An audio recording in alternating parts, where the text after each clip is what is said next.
Is it recording? Yeah. Okay, and action. Is it hold on. Okay, I'll start now.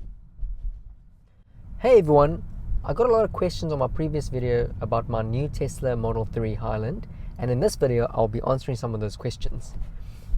If you like this style of video, please don't forget to click the like button and subscribe. And tap the bell icon. Floxel said, thanks for the video. Any feedback on using the indicator button? This is a very good question. I was one of the skeptics of the indicator buttons on the steering wheel instead of having a stalk. This is to make the design more in line with the Model S and the Model X.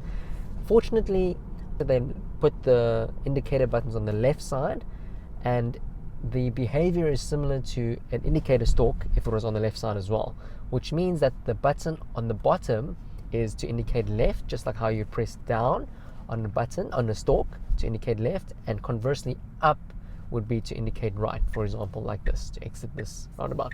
The only concern that I have, and many people do as well, is that if you approach roundabouts and your steering wheel is upside down, it is not very clear where the button is, especially if you need to indicate out, as I will demonstrate shortly. This is especially prevalent when you have crisscrossed like this and your steering wheel's upside down, so I want to exit over there, but the button's actually on this way.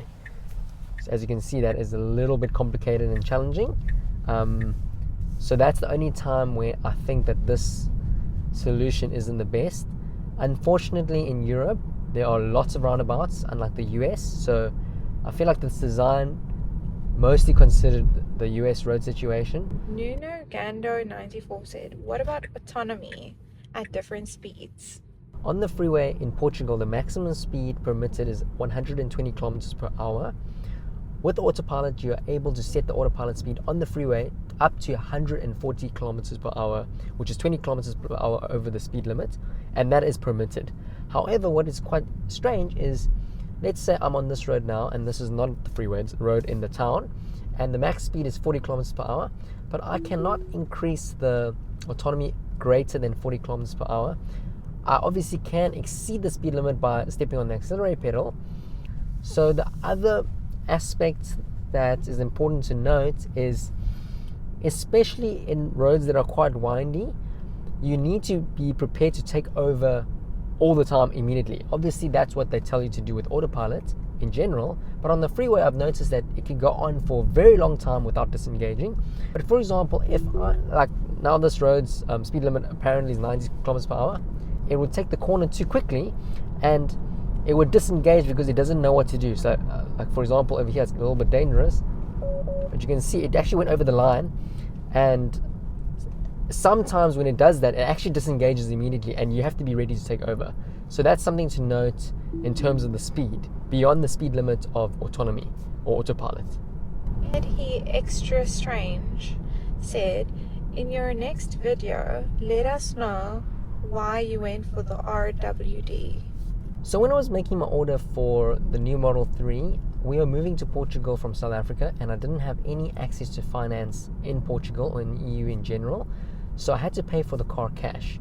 I didn't want to spend too much on the car, and when I was configuring this model, I really wanted to have 19-inch rims, which looks a lot better than the base Aero model rims, as well as enhanced Autopilot.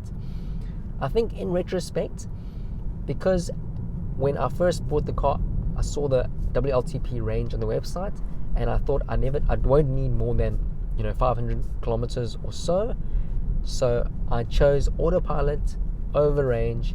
But if I had to do it again, I would probably choose to go for the long range without enhanced Autopilot. I'll make a separate video on this, explaining the differences between the enhanced Autopilot and FSD options when comparing the EU variants to the US. Woods Ever asked, hi, thanks for sharing. May I know how much range on average do you get for a full charge? Okay, this is an excellent question, because as I mentioned in the previous answer, the WLTP range on the website is very unrealistic in my opinion. I haven't really taken much note, but of the times that I've charged and taken note, I think the range that I've mainly been getting is between 300 and 350 kilometers for a full charge. I did try drive extremely conservatively, and I monitored, the kilowatt hour usage as well as how many watt hours per kilometer, and I wasn't able to do a full charge. I'm testing this because it was extremely boring and I got really impatient driving so slowly and carefully. But from the estimate of me driving about 15% charge at this rate, I could get above 400 kilometers. Not close to 500, but maybe 400, 420, maybe up to 450. User UI1FL6CC7B said, "Hi, how about the comfort of the 19-inch wheels? Do they feel hard compared to the 18-inch? I haven't experienced the 18-inch wheels on the new Model 3 Highland. However, I have driven on the previous model, and due to the suspension upgrade, it is vastly more comfortable in general. I would even say that the 19-inch wheels are more comfortable than the 18-inch are on the previous model. As you can see, I'm driving through quite a bumpy area, and there isn't much vibration coming through, considering that it's a low profile rim. I don't think I'm supposed to be getting down here.